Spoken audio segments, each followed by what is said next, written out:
Eu quero cumprimentar a todos com a santa, gloriosa e bendita paz de nosso Senhor e Salvador Jesus Cristo. Eu sou o pastor José Agnel e quero enviar para vocês este vídeo com esta mensagem maravilhosa que o Senhor nos concedeu aqui no livro de 1 Tessalonicenses, no capítulo 5, a partir do versículo 16. 1 Tessalonicenses, capítulo 5, a partir do versículo 16. Palavra do Senhor que nos orienta dessa forma, nos dá essa seguinte exortação maravilhosa para nós nos dias em que vivemos. Regozijai-vos sempre, orai sem cessar, em tudo dai graças, porque esta é a vontade de Deus em Cristo Jesus para convosco. Não extinguis o Espírito, não desprezeis profecias, mas ponde tudo à prova, retende o que é bom. Abstende-vos de toda a espécie de mal. Abstende-vos de toda espécie de mal. Versículo 23 está dizendo assim: e o próprio Deus de paz vos santifique completamente, e o vosso espírito, alma e corpo sejam plenamente conservados irrepreensíveis para a vinda de nosso Senhor Jesus Cristo. Amém? É uma mensagem muito linda, né?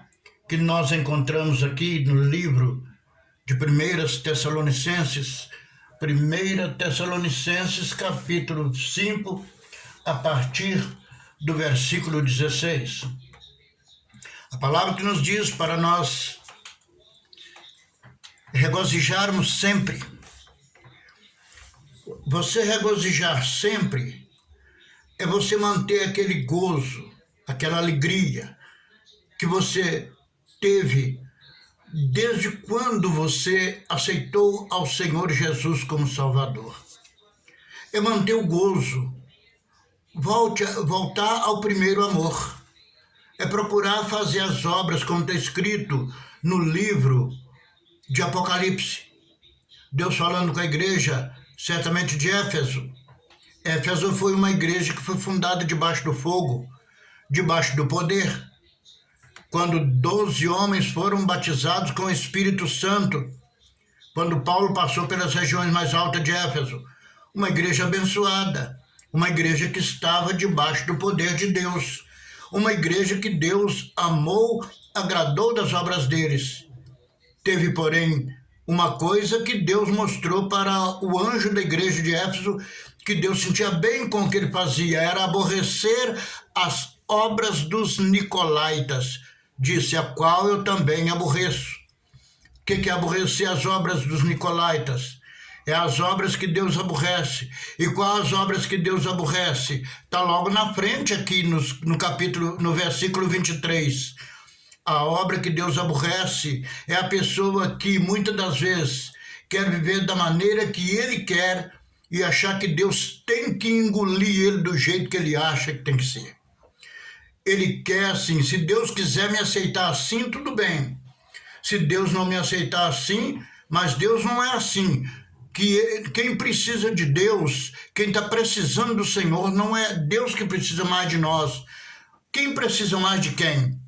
É Deus que precisa mais de nós ou somos nós que precisamos mais de Deus? Analisa isto. Então, quem precisa mais de Deus somos nós. Quem tem que enquadrar dentro do projeto de quem? É Deus que enquadra dentro do meu projeto? É Deus que tem que se pautar de acordo com a minha vontade? Ou é eu que tenho que me pautar de acordo com a vontade de Deus? Ou é eu que tenho que me enquadrar dentro do projeto de Deus? A palavra do Senhor disse, se me amais, guardareis os meus mandamentos. Existe muitas vezes aquela confusão, não, porque Jesus já morreu na cruz por nós, já deu sua vida, a nossa salvação já está garantida, já está comprada. Sim, eu não diria que não, é claro que é. A salvação já está garantida, já foi comprada na cruz do Calvário. É um presente de Deus que Deus nos deu. É um presente que Deus nos deu e Ele nos dá a todos nós que quisermos esse presente. Tanto é que é um presente de graça, Ele nos deu. Mas se você, por acaso, que está me ouvindo agora, é herdeiro com filho, digamos que você vivesse debaixo do viaduto, morasse na rua, não tivesse casa para morar, a situação caótica da vida. Viesse um filho de um milionário, dono de grandes empresas, e levasse você ao pai dele e falasse: papai, eu quero que o senhor adote essa pessoa que eu encontrei lá debaixo do viaduto. O senhor adota ele para mim, que eu quero fazer dele herdeiro junto comigo. O que você vai fazer? Você ia entrar dentro do projeto que o pai daquele homem, daquela pessoa que te levou, estabeleceu, e você ia andar totalmente dentro do projeto, dentro da planilha, dentro do que foi determinado, porque tudo tem uma organização. Igreja tem, empresas também têm, organização, RI, regulamento interno. O nosso é a Bíblia, é a palavra de Deus. Esse filho que te encontrou perdido na sarjeta do pecado, sem condições, e te levou ao Pai, porque ninguém vai ao Pai senão por Ele. Ele mesmo falou, Jesus, o Senhor, Ele disse: ninguém vem ao Pai senão por mim. Então, Ele que te leva ao Pai. E se Ele te levou ao Pai e você recebeu esse direito de adoção de filho, com Jesus, herdeiro agora com Ele, você não vai trabalhar por este reino? Você não vai cuidar daquilo que foi dado a você também? Você é herdeiro com Ele. Se você é herdeiro com Ele, você é aquele que está esperando essa herança com Ele. Herdeiro junto com Ele. É dono também junto com Ele. Ele te fez de você príncipe. E você não vai fazer tudo para agradar este pai que fez você herdeiro junto com seu filho? É assim que eu penso da palavra de Deus. Nós temos que fazer tudo para agradar este Pai que nos fez herdeiro junto com seu Filho, nosso Senhor e Salvador Jesus Cristo. Então você tem o quê? Que regozijar sempre? Você tem que orar sem cessar? Você tem que regozijar sempre, alegrar sempre no Senhor, fazer com que volte aquela alegria, como disse aquele anjo da igreja, como disse o Senhor Jesus. O Senhor Jesus que escreveu ao anjo da igreja, né, que está, né, na igreja de Éfeso. E disse o Senhor: lembra-te, pois, de onde caíste, arrepende, volta à prática das primeiras obras, senão eu virei contra ti e tirarei do teu lugar o teu catiçal, o teu candeeiro, se tu não te arrependeres. É uma ordenança, é uma palavra. Leia capítulo 2 do livro de Apocalipse. Leia o capítulo 2. Está escrito ali, a partir do versículo 1. Leia para você ver. É muito importante a mensagem que Deus deixa para nós, para que nós possamos voltar ao primeiro amor, lembrar de onde caímos, arrepender, tomar uma posição, consertar o que precisa, se ajeitar com Deus, se acertar com Deus. Louvado seja o nome do Senhor. Orar sem cessar. Orar sem cessar? Como é que eu oro sem cessar? Eu vou poder ficar orando o tempo todo de joelho? Não, nem o tempo todo você está de joelho, mas tem hora que você está em pé, andando pelo caminho, como disse na palavra do Senhor, né? Andando pelo caminho, sentou no ônibus, ora, dentro do carro, ora a Deus, busca o Senhor. Eu sei que tem hora que você tem que tratar de negócios desta vida, tratar de algum negócio, falar sobre outros assuntos, mas nas oportunidades que você tem, clame ao Senhor, ore a Deus, busque ao Senhor, não é? Em tudo dai graças. Tem gente que muitas vezes pede mais do que dá graça, e nós temos que agradecer a Deus, e em tudo nós dá graças a Deus, porque tudo o que nós podemos, nós não somos gerador de nada não, queridos. Nós não somos gerador de nada não, irmãs. Que tudo que nós temos é Deus que nos deu. A vida foi Ele que nos deu. E quando nós viemos a esse mundo, Ele já preparou tudo para que você tivesse onde morar, o que comer, o que beber, o que vestir, e te libertou e te salvou e está te oferecendo a vida eterna e um conserto, e de braços abertos, esperando que cada um de nós nos acertamos com Ele a cada dia, para aquele dia, quando vier, não nos pegue de surpresa, como foi no caso das virgens loucas.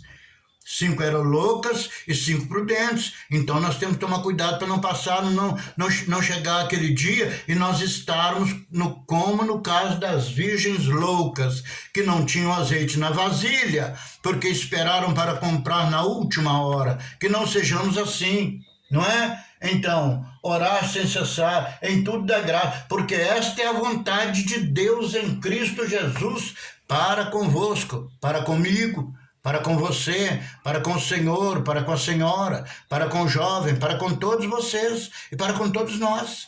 É a vontade de Deus. Não extinguis o Espírito, não extingui o Espírito, não apaga o Espírito. Tem lugares que começou no fogo, debaixo do poder, e hoje não se dá mais nenhum glória a Deus, aleluia, né? Desprezam as profecias. Se você não quer considerar que desprezam as profecias, que é como Deus usa alguém para poder falar em profecia, mas considere então assim: desprezam as profecias porque desprezam a palavra. E a palavra do Senhor, ela já é uma profecia, ela já é uma revelação. Então, muitas das vezes tem pessoas que desprezam não só a profecia, se Deus usar alguém, como é o caso, mas também desprezam a palavra de Deus. Desprezam a palavra do Senhor. Não desprezais as profecias, mas ponde tudo à prova. Não desprezeis a profecia, julgai tudo, retende o que é bom. Não é? É assim que está escrito em certas traduções. Retende o que é bom, julgai todas as coisas, retende o que é bom, né? Você tem que procurar observar tudo e reter o que é bom. Todas as coisas me são lícitas, mas nem todas me convêm, disse Paulo. Todas as coisas me são lícitas, mas eu não posso me deixar dominar por nenhuma delas, não é? Então, a palavra do Senhor diz assim: abstende de toda espécie de mal. Aqui agora tem um versículo, o último aqui é o 23, ao qual estou lendo aqui. Eu estou lendo em 1 Tessalonicenses, capítulo 5, a partir do versículo 16. E aqui é o 23. E o próprio Deus de paz o santifique em tudo, completamente, está escrito aqui, em tudo, e o vosso espírito, alma e corpo sejam plenamente conservados, irrepreensíveis para a vinda de nosso Senhor e Salvador Jesus Cristo. Vosso espírito, o vosso espírito, alma e corpo. Então Deus quer que tudo permaneça irrepreensível, que o meu espírito seja irrepreensível, para que eu possa ter um domínio próprio, para que eu possa viver dominado pelo Espírito Santo, que eu faça a vontade de Deus mediante o querer do Espírito Santo de Deus, para que eu seja irrepreensível. É o que Deus quer que nós sejamos. Todo espírito, alma, corpo. Muitas vezes a pessoa pensa, não, nós temos que dar conta, nós temos que zelar pelo espírito, pela alma, e o resto fica de qualquer maneira. Não, aqui na palavra do Senhor está falando do corpo. Corpo? Mas então quer dizer, por que irrepreensível? Que Deus quer que nosso corpo seja irrepreensível? Por quê? Porque Deus não vai falar com você que você tem que ser irrepreensível no corpo, se você, no caso aí, o que Deus quer que você tenha zelo com o corpo. Por quê? Este corpo que nós temos agora, ele é o templo do Espírito Santo de Deus. Tanto é que diz a palavra de Deus, se alguém destruir o templo de Deus, que é o nosso corpo, Deus o destruirá, porque o templo de Deus, que é o nosso corpo, ele pertence ao Senhor. É santo, diz a palavra do Senhor. Então, se Deus destruir esse templo, Deus o destruirá. Se alguém destruir esse templo, Deus destruirá. Muita gente está destruindo o corpo, na droga, na bebida, no cigarro, nas noitadas, nas orgias, nas bebedices, como eu já falei, e muitas coisas que não agradam ao Senhor. E que todo o vosso corpo, alma e espírito seja irrepreensível. Todo o vosso espírito, alma e corpo. Por quê?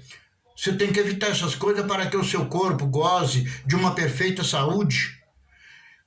Em que mais que o corpo tem que ser irrepreensível? Se você é servo ou serva de Deus, não convém uma mulher de Deus, um homem de Deus, vestir usando o seu corpo como instrumento do pecado. Usando o seu corpo para provocar sensualidade, vestir roupas sensuais, viver uma vida de sensualidade. Por quê? Porque você é templo de quem? Do Espírito Santo de Deus. Você é templo do Espírito Santo. E se você é templo do Espírito Santo, você tem que viver de acordo com o que o Espírito Santo diz aqui. Todo o vosso corpo, alma, todo o vosso espírito, alma e corpo, está escrito aqui. Não é? Sejam plenamente irrepreensíveis para a vida de nosso Senhor Jesus Cristo, né? Espírito, alma e corpo, que eu estou lendo aqui. Então, todo o vosso espírito, alma e corpo sejam irrepreensíveis. O espírito irrepreensível, alma, corpo irrepreensível. Por quê? Porque o corpo é o templo do Espírito Santo de Deus. E se nós viver de acordo com este mundo, da maneira como este mundo anda, fazer do jeito que esse mundo faz, viver uma vida que agrada ao mundo.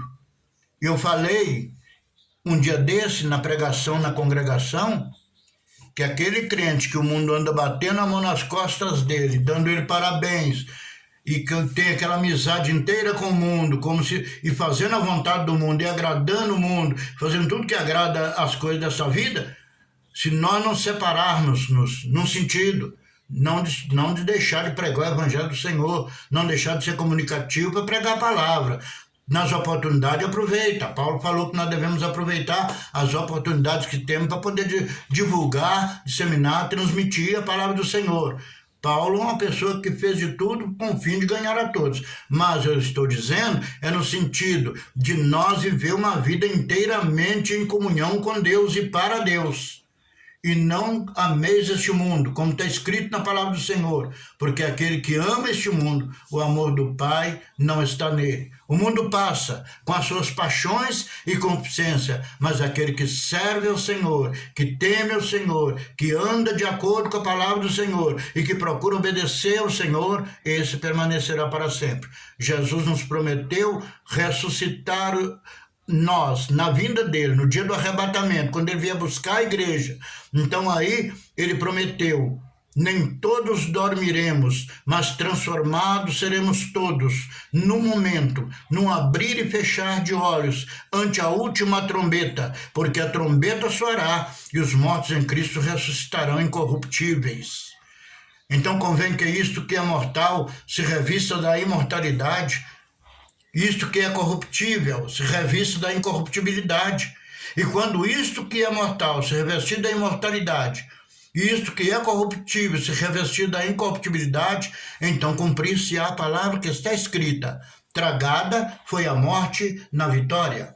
Onde está a morte, o teu aguilhão? Onde está o inferno, a tua vitória? Ora, o aguilhão da morte é o pecado, e a força do pecado é a lei. Mas graças a Deus que nos deu a vitória por nosso Senhor e Salvador Jesus Cristo. Por isto, meus amados irmãos, disse Paulo, sede constantes e sempre abundantes na obra do Senhor, sabendo que no Senhor o vosso trabalho não é vão. Que Deus abençoe em Cristo Jesus. Está escrito em 1 Coríntios, capítulo 15, do versículo 51 ao 58. Que Deus continue abençoando a todos. Que Deus abençoe. Esta é a minha saudação. Que o Senhor te abençoe e te guarde. Que o Senhor faça resplandecer o seu rosto sobre ti e tenha a misericórdia de ti, e que o Senhor sobre ti levante o seu rosto e te dê a paz. Fiquem com Deus. Deus os abençoe, no nome de Jesus.